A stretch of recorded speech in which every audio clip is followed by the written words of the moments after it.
जय श्री कृष्ण मित्रों, आप सभी का आज की इस पावन कथा में स्वागत है। प्रिय मित्रों, भगवान श्री कृष्ण जी ने बताया, चाहे भले ही आंखों देखी बात हो, लेकिन इन 4 अवसरों पर कभी अपनों पर शक मत करना, वरना मुंह छुपाने को भी जगह नहीं मिलेगी। प्रिय दर्शकों, कहानी शुरू करने से पहले अगर आप हमारे चैनल पर पहली बार आए हैं तो चैनल को सब्सक्राइब करें, बेल आइकॉन ऑन करें, अच्छे अच्छे कमेंट किया करें ताकि हर आने वाले वीडियो का नोटिफिकेशन सबसे पहले आपको मिले और प्रिय दर्शकों आप उसका फायदा उठा सके। तो शुरू करते हैं। प्रिय दर्शकों, आज की यह प्यारी सी कहानी, यह प्यारा सा वीडियो, प्रिय दर्शकों, प्राचीन समय की बात है। एक लखीमपुर नामक शहर था। उस लखीमपुर नामक शहर में एक लाखा सेठ अपने परिवार के साथ रहते था। सेठ बहुत ही धनवान व्यक्ति था। उसके घर में किसी बात की कोई कमी नहीं थी। लाखों का कारोबार चलता था। सेठ के परिवार के लोग बहुत ही सदाचारी थे। परिवार में जितने भी लोग थे वह सभी धर्मात्मा प्रवृत्ति के लोग थे। उसी परिवार में एक कन्या ने जन्म लिया था। कन्या का नाम था माया। माया बड़ी ही बुद्धिमान और संस्कारी लड़की थी। जैसा उसका नाम था वैसे ही उसमें गुण भी थे। वह भगवान की भक्ति भाव में बहुत ज्यादा लगाव रखती थी और गरीब लोगों की समय समय पर मदद करती रहती थी। बड़े लोगों की सेवा को वह अपना प्रथम कर्तव्य समझती थी। प्रिय दर्शकों, धीरे धीरे समय गुजरता गया और समय के साथ माया जवान होती गई। जब उसकी उम्र विवाह योग्य हो गई तो सेठ ने एक सज्जन परिवार को देखकर माया का विवाह कर दिया। माया का ससुर बहुत ही अमीर आदमी था। अमीर होने के साथ साथ वह बड़ा कंजूस भी था। माया जब दुल्हन बनकर आई तो उसने अपनी ससुरा में किसी तरह की शिकायत का मौका नहीं दिया। अच्छे संस्कारों में पलकर बड़ी हुई थी, इसीलिए अपने पति और सास ससुर का खूब आदर करती थी। उसने अपनी सेवा भाव से सबका मन जीत लिया था। प्रिय दर्शकों, धीरे धीरे ससुराल में रहते रहते उसे कई बरस बीत गए। एक दिन की बात है, सुबह माया अपने घर के आंगन में झाड़ू लगा रही थी। तभी उसके दरवाजे पर एक नवयुवक उम्र का सन्यासी महात्मा आता है और दरवाजे के बाहर खड़े होकर अपनी करताले बजाने लगता है।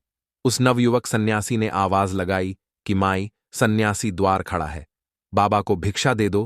प्रिय दर्शकों, उस नौजवान सन्यासी की आवाज जब माया ने आंगन में सुनी तो माया फौरन द्वार पर आई और उस सन्यासी को देखकर माया कहने लगी, अरे बाबा, आखिर तुम्हें इतनी जल्दी क्यों है?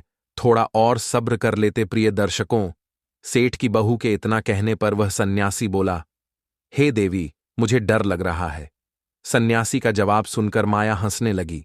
इधर उस सन्यासी और सेठ की बहू का वार्तालाप हो रहा था। उधर माया का ससुर उस समय घर में मौजूद था। वह सेठ उन दोनों की बातें बड़े गौर से सुन रहा था। जब उस सेठ ने अपनी बहू के मुख से यह बातें सुनी जो उसने सन्यासी से कही थी, आखिर इतनी जल्दी क्या थी, तो यह सुनकर ही माया के ससुर के कान खड़े हो गए। क्योंकि प्रिय दर्शकों, वह माया नई नवेली बहू थी और इधर वह सन्यासी नौजवान ही था। अपनी बहू और सन्यासी की बातें सुनकर वह सेठ स्तब्ध रह गया। सोचने लगा, ये मैं क्या सुन रहा हूं। प्रिय दर्शकों, उसे अपनी बहू पर संदेह होने लगा था। माया का ससुर मन में सोचने लगा कि ऐसा लगता है कि मेरी बहू का सन्यासी महात्माओं के साथ में कोई चक्कर चल रहा है। मेरी बहू की मंशा कुछ ठीक मालूम नहीं पड़ती है। प्रिय दर्शकों, सेठ के तो पेट में पानी सा हो गया था। सेठ सोचने लगा, अरे राम राम, यह मैं क्या देख रहा हूं। सन्यासी कह रहा था कि मुझे डर लग रहा है, इसीलिए इसे किस बात का डर लग रहा था। अब तो वह और ध्यान से उनकी बातें सुनने लगा। सेठ की बहू उस नौजवान सन्यासी से हंस हंस कर बातें कर रही थी। हो ना हो, इस सन्यासी महात्मा का मेरी बहू के साथ में कोई ना कोई संबंध जरूर है। अब मैं सुनता हूं कि यह आगे और क्या बात करेंगे। अब वह सेठ अपनी चारपाई से उठकर खिड़की के पास आकर खड़ा हो गया और चुपचाप खड़े होकर उस सन्यासी महात्मा और अपनी बहू की बातों को सुनने लगा। सेठ खिड़की से कान लगाकर बड़े ध्यान से सुन रहा था। प्रिय दर्शकों, फिर वह सन्यासी महात्मा माया से पूछने लगा कि हे देवी, तुम्हारी उम्र कितनी है? उस नौजवान सन्यासी की बात का उत्तर देते हुए माया कहने लगी, हे सन्यासी महात्मा, अभी मेरी उम्र ही क्या है, अभी तो मैं 10 वर्ष की ही हुई हूं। प्रिय दर्शकों, इधर माया का ससुर अपने कमरे में खड़ा हुआ उन दोनों की बातों को ध्यान से सुन रहा था। जब उसने सुना कि मेरे बेटे की बहू क्या कह रही है कि मेरी अभी उम्र ही क्या है, अभी तो मैं सिर्फ 10 वर्ष की हुई हूं। इन शब्दों को सुनने के बाद माया के ससुर के दिमाग में झटका सा लगा कि आखिर मेरी बहू यह क्या कह रही है, उस सन्यासी महात्मा से कितना बड़ा झूठ बोल रही है। इसे अपनी उम्र इतनी कम बताने की क्या जरूरत है। उधर महात्मा ने उस बात को दोहराया कि अच्छा देवी, तो अभी तुम्हारी उम्र सिर्फ 10 वर्ष हुई है। माया हंसकर कहने लगी, जी महाराज, अभी मेरी आयु मात्र 10 वर्ष की ही है। उसके बाद सन्यासी फिर पूछने लगा, हे देवी, तुम्हारी सासू मां तो होगी घर पर? माया ने जवाब दिया, हां। महात्मा ने पूछा, तो उनकी उम्र क्या है, अर्थात तुम्हारी सासू मां की कितनी उम्र है? सन्यासी महात्मा के पूछने पर माया कहने लगी, हे महात्मा, मेरी सास की उम्र अभी मात्र 8 वर्ष की हुई है। प्रिय दर्शकों, जब सेठ ने सुना कि मेरी बहू मेरी पत्नी की उम्र 8 वर्ष बता रही है, तो सेठ का दिमाग चकरा गया। सेठ सोचने लगा कि मेरी पुत्र वधू कहीं पागल तो नहीं हो गई है। अपनी उम्र 10 वर्ष की बता रही है और मेरी पत्नी की उम्र 8 वर्ष बता रही है। आखिर मेरी बहू कैसी बातें कर रही है? देखता हूं कि आगे इनमें और क्या बातें होती हैं। ये तो पक्का हो ही गया कि मेरी बहू मेरे बेटे की आंखों में धूल झोंक रही है। यह तो इस सन्यासी से प्रेम कर बैठी है, नहीं तो अपनी उम्र इतनी कम बताने का क्या मतलब था। फिर सोचने लगा कि इतनी जल्दी बोलना ठीक नहीं रहेगा, पहले मैं उनकी पूरी बातें सुनता हूं। आखिर ये दोनों आगे क्या क्या बात करेंगे। जब सन्यासी यहां से चला जाएगा तब मैं अपनी बहू से पूछूंगा और इसकी शिकायत मैं अपने बेटे से करूंगा। प्रिय दर्शकों, वह सेठ अपनी बहू और उस महात्मा की बातचीत को फिर से बड़े ध्यान से सुनने लगा। इधर सन्यासी महात्मा ने माया से फिर एक सवाल किया कि देवी, आखिर तुम्हारे पति की उम्र कितनी है? माया ने फिर बेबाकी से उत्तर दिया, अरे महात्मा जी, पति की क्या बताऊं, उनकी तो उम्र अभी 6.5 साल की ही हुई है। प्रिय दर्शकों, बहू के जवाब से सेठ की ओर अधिक व्याकुलता बढ़ गई। खिड़की के पास में खड़ा खड़ा ससुर सोच रहा था कि यह बहू बिल्कुल ही पागल हो गई है। क्या अनाप शनाप बकती जा रही है, स्वयं को 10 साल की बता रही है, अपनी सास को 8 साल की बता रही है और अपने पति को 6.5 साल का बता दिया। अरे राम राम, अब तो हद ही हो गई। अब इस हिसाब से फिर मेरी उम्र कितनी बताएगी? चलो देखते हैं आगे क्या बात होती है। पहले मैं उनकी पूरी बात सुन लेता हूं कि यह मेरे बारे में क्या बोलेगी। प्रिय दर्शकों, उस सन्यासी महात्मा जी ने फिर से उस बहू से कहा, अच्छा, आपने अपनी आयु और अपनी सास की आयु और अपने पति की आयु तो मुझे बता दी। अब तुम यह बताओ कि तुम्हारे ससुर की उम्र कितनी है? प्रिय दर्शकों, अब सन्यासी महात्मा के पूछने पर माया कहने लगी, हे सन्यासी महाराज, मैं अपने ससुर की उम्र क्या बताऊं? मेरे ससुर का तो अभी जन्म ही नहीं हुआ है। प्रिय दर्शकों, बहू के इस जवाब ने सेठ को आपे से बाहर कर दिया। वह पागल सा हो गया, उसका दिमाग चकराने लगा। अब उसे कुछ समझ नहीं आ रहा था कि आखिर यह क्या चल रहा है। मेरे बेटे के साथ में इसका विवाह हुआ है और यह कह रही है कि मेरे ससुर का तो जन्म ही नहीं हुआ है। आखिर मेरी बहू मेरे बारे में यह सब क्या बोल रही है? अब तो मुझे ऐसा लग रहा है या तो मैं पागल हो गया हूं या मेरी बहू पागल है। प्रिय दर्शकों, अब तो सेठ की बहू उस सन्यासी महात्मा को भिक्षा देने के बाद में अपने घर में चली आई। इधर मन ही मन सेठ जलता हुआ अपने कमरे से बाहर निकल गया। फिर उसके मन में आया कि मैं जाकर अपनी बहू से यह सब बातें पूछूं कि वह उस नौजवान साधु से हंस हंस कर क्या उल्टी सीधी बातें बक रही थीं। फिर उसने सोचा कि नहीं, मेरी बहू तो चरित्रहीन है, मैं उससे अब क्या पूछूं। मैंने तो खुद अपने कानों से सब सुन लिया है और आंखों से देख भी लिया है। जरूर इस साधु महात्मा के साथ में कोई अवैध रिश्ता है। मेरी बहू ने तो हमारी नाक ही कटा दी। अब मैं इसे अपने घर में नहीं रखूंगा, मैं यह बात पंचायत के सामने रखूंगा। पंचायत में पंचों के सामने ही मैं अपनी पुत्रवधू से सवाल करूंगा। अब तुम मुझे इसे पुत्रवधू कहते हुए भी बड़ी घिन आ रही है। सेठ ने तुरंत माया के मां बाप के घर खबर भिजवा दी कि जैसे भी हो वैसे ही सीधे तुरंत चले आएं। प्रिय दर्शकों, ऐसा विचार करने के बाद वह सेठ अपने घर से निकलकर बाहर चला गया और घर से निकलने के बाद में सीधे पंचों की टोली में पहुंच गया।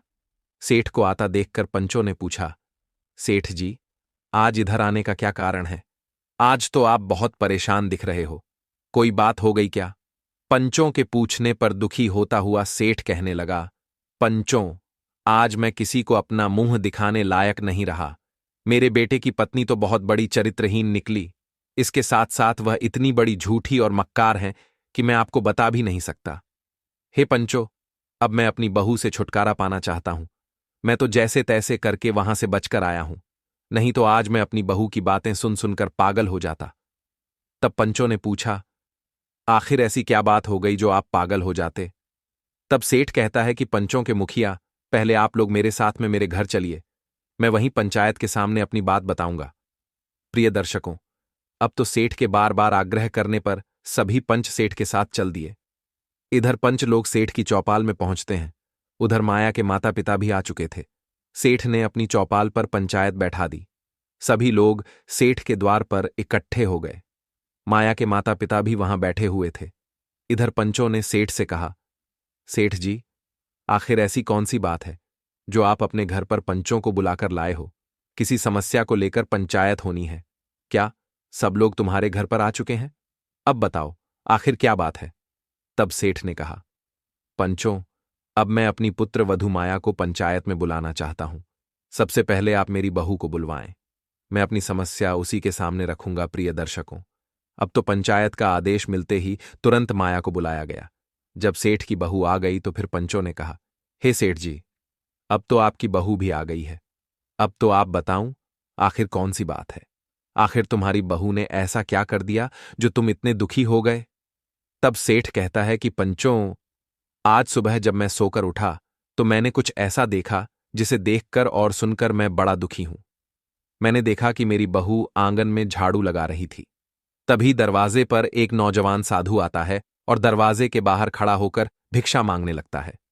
जैसे ही उस सन्यासी महात्मा की आवाज मेरी बहू के कानों में पहुंची तो वह उसी समय भिक्षा लेकर द्वार पर गई। इतना कहकर सेठ चुप हो जाता है। तब पंचों ने कहा, सेठ जी, इसमें कौन सी दुखी होने की बात है? यह तो अच्छी बात है। हर नारी को यही करना चाहिए। बस इसी बात के लिए तुमने अपने घर पर पंचायत बुलाई है। द्वार आए। किसी साधु संत या भूखे भिखारी को भिक्षा डालना नारी का धर्म है। इसमें इतना परेशान होने वाली बात क्या है? तब सेठ कहता है, आप सभी लोग जरा सब्र कीजिए, मैं आपको पूरी कहानी सुनाता हूं। मेरी बहू की करतूत सुनकर तुम भी पागल हो जाओगे। मेरी चिंता बहुत बड़ी है। यदि बात छोटी सी होती तो मुझ पर कोई फर्क नहीं पड़ता। छोटी मोटी बात होती तो मैं तुम्हें अपने दरवाजे पर बुलाकर परेशान नहीं करता। बात बहुत गंभीर है और उसका निर्णय सिर्फ पंचायत ही कर सकती है। पंचों ने कहा, ठीक है सेठ जी, आपकी बातें सुनकर तो ऐसा लग रहा है जैसे कोई बहुत बड़ी बात नहीं है। सेठ बोला, अरे नहीं, जिस बात को लेकर मैं इतना चिंतित हूं, यदि वह बात आप भी जान लोगे तो आप मेरी परेशानी समझ जाओ। तब पंचों के मुखिया कहने लगा, सेठ जी, इतनी देर से आप हमें गोल गोल घुमा रहे हो, साफ साफ क्यों नहीं बताते कि बात क्या है? तब सेठ कहता है, देखो बात यह है कि मेरे द्वार पर भिक्षा मांगने एक नवयुवक उम्र का सन्यासी आया तो मेरी बहू को चाहिए था कि वह चुपचाप ले जाकर उसे भिक्षा दे देती। उससे बातचीत करने की क्या जरूरत थी? और बातचीत भी की कि उसने ऐसी बातचीत की। यदि उस बात को तुम लोग सुनोगे तो तुमको भी लगेगा कि मेरी बहू ठीक नहीं है। फिर आपको पता लग जाएगा कि मैंने यहां पंचायत क्यों बुलाई है। अब यह बात आप मेरी बहू के मुंह से ही सुनिए कि मेरी बहू और उस नौजवान सन्यासी में क्या बातचीत हुई थी। प्रिय दर्शकों, सेठ ने जब इतनी बात कही तो उसकी बहू कहने लगी, पिताजी, बताने के लिए तो मैं भी बता सकती हूं कि मेरे बीच और उस महात्मा जी के बीच में क्या बातचीत हुई थी। लेकिन पिताजी, घर में पंचायत आपने बुलाई है, इसलिए पहले आपका अधिकार बनता है कि आप ही बताएं। उसके बाद मैं आपका प्रत्येक सवाल का जवाब जरूर दूंगी। प्रिय दर्शकों, बहू की बात सुनने के बाद पांचों को भी लगा कि बहू ठीक कह रही है। तब पंचों ने कहा, सेठ जी, आप बात को इधर उधर मत घुमाइए, अपनी समस्या को आप ही बता दीजिए। आपको बहू से क्या परेशानी है? उसने ऐसा क्या कर दिया जो आपको इतनी बेचैनी हो रही है? क्या उसने कोई ऐसा कदम उठा लिया है जो समाज और मर्यादा के विरुद्ध है? यदि उसने ऐसा किया है तो उसे पंचायत की ओर से इस बात का दंड दिया जाएगा। आप निश्चिंत रहिए, पहले आप पंचायत को पूरी बात बताएं। तब सेठ बोला, अरे भाई, बात कुछ ऐसी है जिसे बताने में मुझे बहुत लज्जा आ रही है। आपको तो पता है, मैं इस गांव का बहुत ही इज्जतदार सेठ हूं, लेकिन मुझे तो ऐसा लगता है मेरी बहू ने मेरी सारी इज्जत मिट्टी में मिला दी है। मेरी सारी इज्जत मेरी बहू ने उस सन्यासी महात्मा से बात करते ही धूल में मिला दी। कुछ ऐसी बातें हैं जो ना तो कहने में आ रही हैं और ना आपको सुनकर अच्छी लगेंगी, इसीलिए आप बहू से ही पूछ लीजिए। तब 5 लोग बोले, बहू, अब तू ही बता दे कि आखिर सन्यासी और तेरे बीच में क्या बात हुई थी। तब माया कहती है, ठीक है पिताजी, यदि आपको बताने में शर्म आ रही है तो मैं ही बता देती हूं कि मेरे और महात्मा के बीच क्या बात हुई थी। लेकिन पिताजी, शुरुआत आपको करनी पड़ेगी। पहली बात आप कहेंगे, फिर मैं उसका उत्तर दूंगी। यदि मैं गलत हूं तो पंचायत मुझे जो सजा सुनाएगी मुझे मंजूर है। तब सेठ कहता है, सब लोग ध्यान से सुनो। मेरे द्वार पर एक सन्यासी महात्मा भिक्षा मांगने आया तो सेठ अपनी बहू से बोला कि बहू, जब वह महात्मा आया तो तुमने उससे क्या कहा था कि सन्यासी जी, अभी इतनी जल्दी किस बात की है। सेठ अपनी बहू से बोला, बताओ तुमने ये बात उस सन्यासी से कही थी या नहीं, समस्त पंचायत के सामने। मैं तुमसे यह जानना चाहता हूं कि तुमने उस महात्मा से ऐसा क्यों कहा। ससुर की बात सुनते ही बहू कहने लगी, हां पिताजी, मैंने यह बात उस महात्मा से कही थी। सेठ बोला, फिर तुम्हारे पूछने पर उस सन्यासी ने क्या उत्तर दिया था। तो बहू ने बताया कि हे ससुर जी, उस सन्यासी महात्मा जी ने कहा था कि मुझे डर लग रहा था। तब सेठ ने कहा, हे बहू, अब तुम पूरी पंचायत के सामने यह बताओ कि आखिर उस बात का क्या मतलब था। ऐसी बात सुनकर भला किसका दिमाग नहीं घूमेगा। मैं तो तभी समझ गया था कि तुम्हारा चरित्र ठीक नहीं है, इसलिए मैं तुम्हें अब अपने घर में नहीं रखूंगा। तब बहू जवाब देती है, ससुर जी, अगर मेरी बात गलत निकली तो मैं सबके सामने ने कहती हूं कि मैं तुम्हारे घर को छोड़कर चली जाऊंगी। पहले मेरी बात पूरी सुन लो। तब बहू कहती है, पिताजी, मैंने उस नौजवान सन्यासी से इसलिए यह बात कही थी कि उसने छोटी सी उम्र में ही सन्यास धारण कर लिया। जो उम्र खेलने कूदने हंसने खेलने की होती है, उस उम्र में उसने वैराग्य धारण करके सन्यासी बन गया। वही बात मैंने उससे पूछी थी कि तुम्हारी तो अभी बहुत उम्र पड़ी है।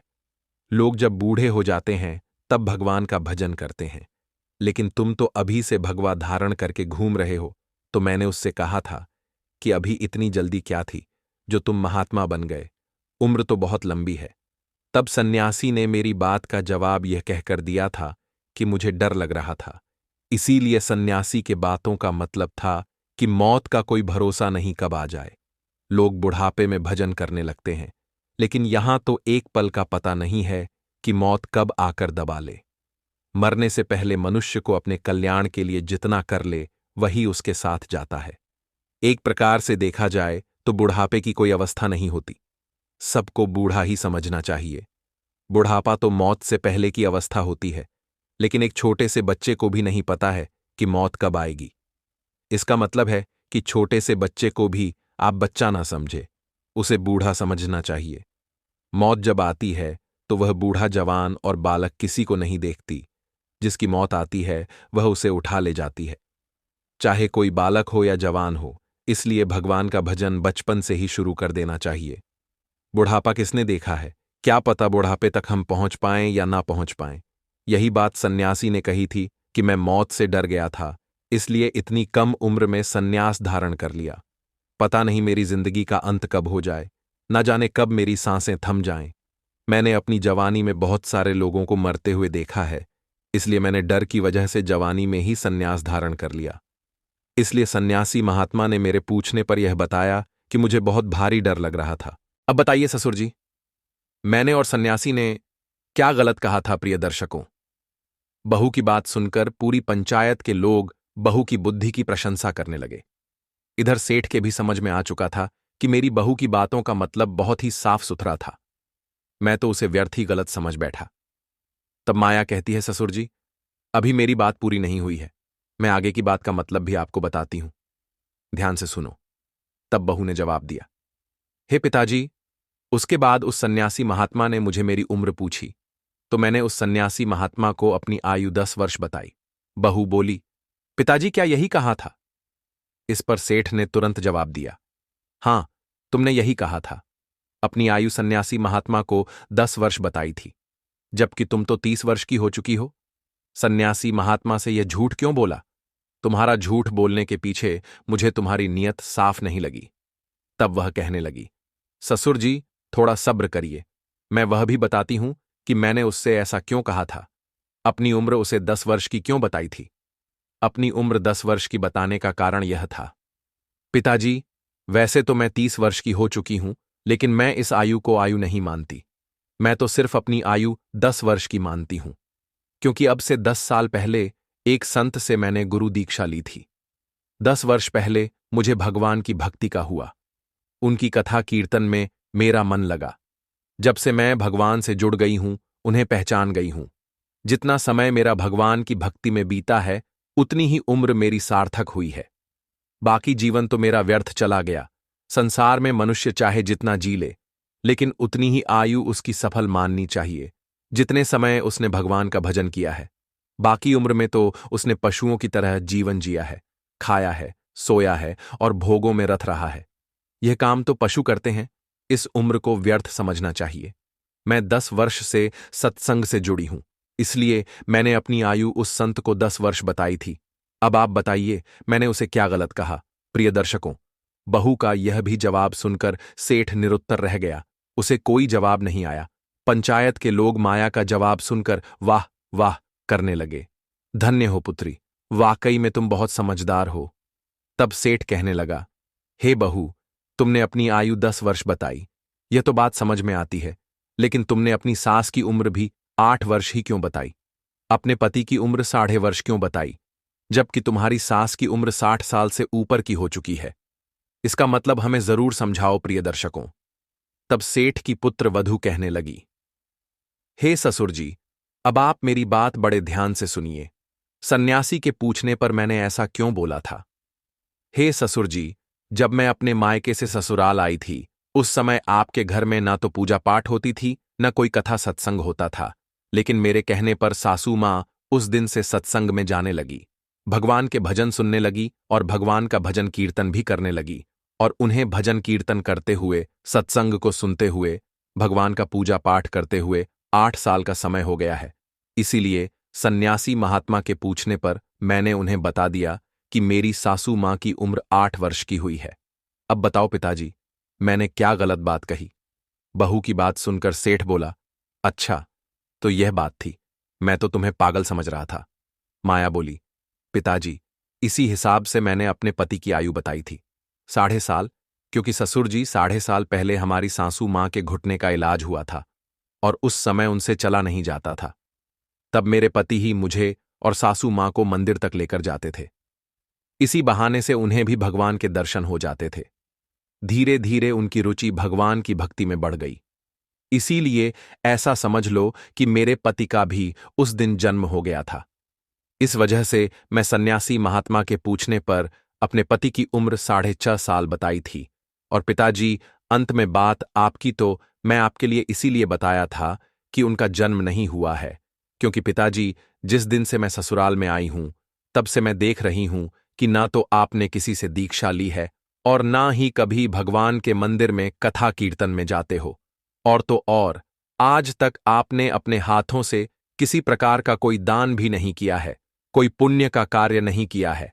आप धर्म कर्म से बिल्कुल दूर रहे हो। इसलिए मैंने आपको बोला था कि आपका अभी जन्म नहीं हुआ है। आपने अपनी जिंदगी में कभी 2 रुपए का दान नहीं किया है। तब सेठ कहता है, हे बहू, मैं पूरे दिन दुकान पर बैठा रहता हूं, व्यापार में लगा रहता हूं, मुझे पूजा पाठ करने का, कथा कीर्तन सुनने का समय ही नहीं मिल पाता है। मैं तो तुम लोगों के भविष्य के बारे में चिंता करता रहता हूं और तुम लोगों के लिए धन इकट्ठा करता हूं। बहू ने जवाब दिया, पिताजी, आपने अपनी जिंदगी में 2 रुपए का भी कभी दान नहीं किया है।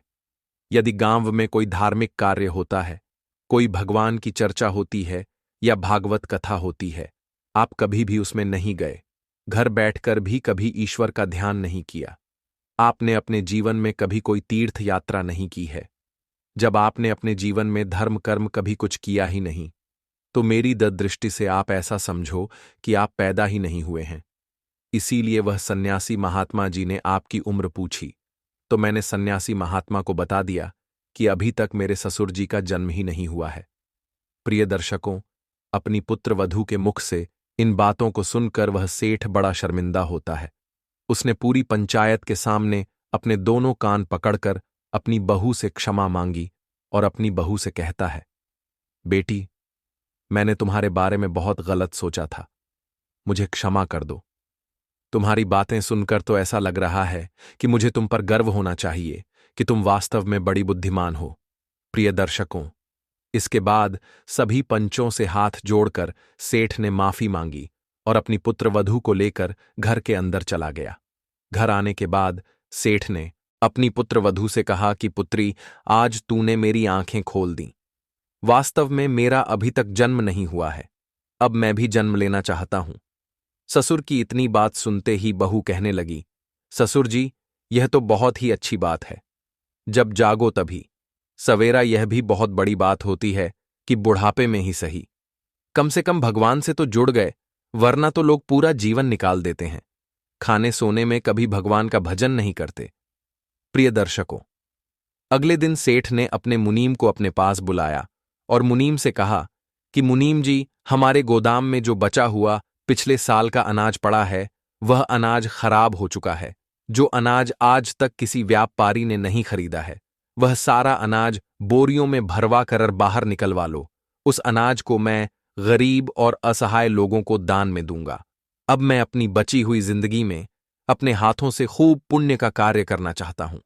प्रिय दर्शकों, इस प्रकार सेठ के मुनीम ने पिछले साल का वह अनाज बोरियों में भरवा कर सेठ के दरवाजे पर लाकर रख दी। बारिश में भीगने की वजह से बेकार हो चुका था। सेठ ने सोचा कि इस बेकार अनाज को ही गरीबों में दान कर दूं। प्रिय दर्शकों, जैसे ही खराब गेहूं की बोरियां घर पर पहुंचीं, तो उन बोरियों से बदबू आ रही थी। बदबू की वजह से सेठ की पुत्रवधू घर से निकलकर बाहर आई। माया ने घर के बाहर जाकर देखा कि खराब गेहूं की बोरियां भरी हैं। इस पर माया ने अपने ससुर से पूछा कि पिताजी, आपने यह अनाज की बोरियां किसके लिए मंगाई हैं? तब सेठ बताता है, बहू, कल आपने मेरी आंखें खोल दी थीं। तुमने मुझे बता दिया था कि मैंने अभी तक जन्म नहीं लिया है, इसलिए कल से मैं भी दान पुण्य के कार्य करूंगा। इसलिए मैंने मुनीम से कहकर अपने गोदाम से यह गेहूं की बोरियां मंगवाई हैं। माया अपने ससुर की मंशा को समझ चुकी थी कि मेरे ससुर यह सड़ा हुआ दुर्गंध अनाज गरीबों को खिलाना चाहते हैं। प्रिय दर्शकों, माया बहुत समझदार थी। वह तो वहां से घर के अंदर चली गई और मन में सोचने लगी कि मेरे ससुर जी सुधरे तो हैं, लेकिन अभी पूरी तरह से नहीं सुधरे हैं। अब मुझे कुछ ऐसा करना चाहिए कि मेरे ससुर को अपने किए का ज्ञान हो जाए।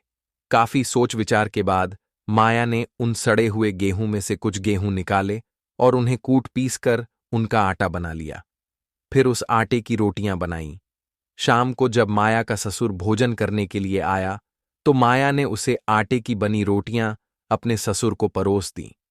प्रिय दर्शकों, जैसे ही सेठ भोजन करने को बैठा, तो सड़े हुए अनाज की रोटियां खाकर वह एकदम से उल्टी करने लगा और रोटियों से दुर्गंध आ रही थी। सेठ गुस्से में आकर चिल्लाने लगा, कहने लगा, बहू रानी, आज तुमने कैसी रोटियां बनाई हैं? आज तो रोटियों में से दुर्गंध क्यों आ रही है? मेरा सारा मुंह खराब हो गया। माया ने रसोई से ही पूछा, क्या बात है? पिताजी तो सेठ कहने लगा, बहू रानी, आज आपने कैसी रोटियां बनाई हैं? इस रोटी को खाते ही मुझे उल्टी आने लगी। आज तुमने कैसा भोजन बनाया है? ससुर की बात सुनकर बहू रसोई से बाहर निकलकर आई और कहने लगी, ससुर जी, मैंने तो ठीक वैसी ही रोटियां बनाई हैं जैसे मैं रोज बनाती हूं। तब सेठ बोला, नहीं नहीं बहू, जैसी तुम रोज रोटियां बनाती हो, आज वैसी नहीं बनी है। आज तो इस भोजन में बहुत दुर्गंध आ रही है। कहीं कोई जीव जंतु, कोई कीड़ा मकोड़ा तो नहीं गिर गया? तब माया कहती है, नहीं ससुर जी, मैंने तो अभी अभी अनाज पीसकर ताजी रोटियां बनाई हैं। सेठ बोला, तुमने कौन से गेहूं की रोटियां बनाई हैं? माया ने जवाब दिया, पिताजी, जो गेहूं आपने गोदाम से लाकर घर के बाहर रखे हैं, उन्हीं बोरियों में से मैंने कुछ गेहूं निकालकर आटा बना लिया। इस आटे की यह रोटियां बनाई हैं। प्रिय दर्शकों, सेठ को जैसे ही यह पता चला कि सड़े हुए गेहूं से रोटियां बनाई हैं, तो वह अपनी बहू पर चिल्लाने लगा कि बहू, तुमने उस सड़े हुए अनाज की रोटियां क्यों बनाई? मैंने तो वह अनाज गरीबों में दान करने के लिए लाया हूं। अपने खाने के लिए तो मैंने साफ सुथरा अनाज चौपाल में लगा रखा है। अपने ससुर की बात सुनकर बहू कहने लगी, पिताजी, मुझे पता था कि वह अनाज सड़ा हुआ है, इसीलिए तो मैंने सोचा कि मैं अब भी से ऐसा खाना खाने की आपकी आदत बना दूं। तो ससुर ने पूछा, बहू, कैसी बात करती हो? कैसी आदत, किस आदत की बात कर रही हो? तब माया कहने लगी, ससुर जी, मैंने सुना है और हमारे वेद शास्त्र भी कहते हैं कि जैसा हम इस जन्म में किसी के लिए देते हैं, ठीक वैसा ही हमें अगले जन्म में मिलता है।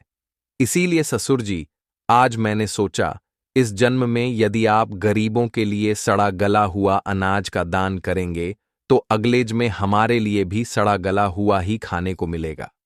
इसीलिए मैंने उस सड़े हुए गेहूं के आटे की रोटियां बनाई।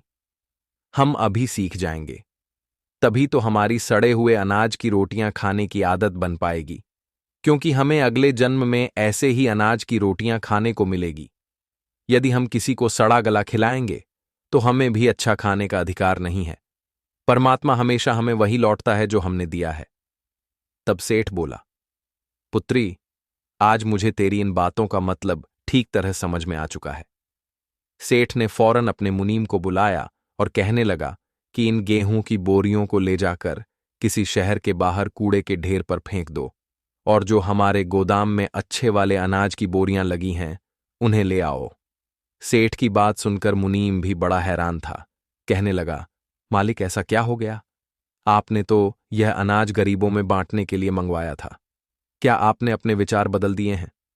तब सेठ ने समझाया, मुनीम जी, मेरे विचार नहीं बदले हैं, बल्कि आज मुझे पता चल गया है जैसा हम दूसरों को खिलाते हैं वैसा ही हमें अगले जन्म में खाने को मिलता है। प्रिय दर्शकों, सेठ ने वह सड़ा हुआ अनाज कचरे में फिवारे घर पर मंगा दी। प्रिय दर्शकों, अगले दिन सेठ ने उस अनाज को 20 से 25 किलो अनाज दान करने की पूरी नगर में घोषणा करवा दी। अब तो नगर के सभी भूखे गरीब लोग सेठ के घर के बाहर आकर जमा हो गए। सेठ समाज के गरीबों में दान करने लगा। प्रिय दर्शकों, इधर तो सेठ गरीब लोगों ने गेहूं की बोरियां दान कर रहा था, उधर माया ने अपनी सास से कहा, मां जी, आप जाकर आस पड़ोस की स्त्रियों को बुलाकर ले आओ। तो सास ने पूछा, बहू, आखिर आस पड़ोस की स्त्रियों को बुलाकर तुम क्या करोगी? तब माया समझाने लगी कि माता जी, पहले आप उन्हें बुलाकर लाओ, तब मैं आपको बता दूंगी कि महिलाओं को क्यों बुलाना है। प्रिय दर्शकों, बहू की बात मानकर सास पड़ोस की महिलाओं को बुलाने चली गई। इधर माया ढोलक लेकर अपने घर के आंगन में बैठ गई। इधर माया के साथ साथ साथ पड़ोस की सभी महिलाएं भी आ गईं। तब सभी ने पूछा कि बहू रानी, आखिर क्या बात है? तब माया कहने लगी कि आप सभी के साथ मिलकर बधाइयां गानी है, क्योंकि आज मेरे ससुर का जन्म हुआ है। प्रिय दर्शकों, इधर घर के बाहर सेठ दान पुण्य करने में लगा था और इधर घर के अंदर स्त्रियां ससुर के पैदा होने के गीत गा रही थीं, क्योंकि आज माया का ससुर भगवान के बताए मार्ग पर चलने लगा था। प्रिय दर्शकों, मनुष्य का जन्म तभी सफल माना जाता है जब वह भगवान को पहचान जाता है, भगवान के बताए मार्ग पर चलने लगता है। कहते हैं, बिना धर्म कर्म के मनुष्य पशु के समान होता है, धर्म बिन इंसान पशु समान है। प्रिय दर्शकों, हमारी आज की कहानी यहां समाप्त होती है। हम उम्मीद करते हैं कि आपको हमारी आज की यह कहानी, आज का यह वीडियो पसंद आया होगा और आप इससे ढेर सारी प्रेरणा लेंगे। मिलते हैं अगली ज्ञान चर्चा के साथ अगले वीडियो में। तब तक के लिए नमस्कार, धन्यवाद।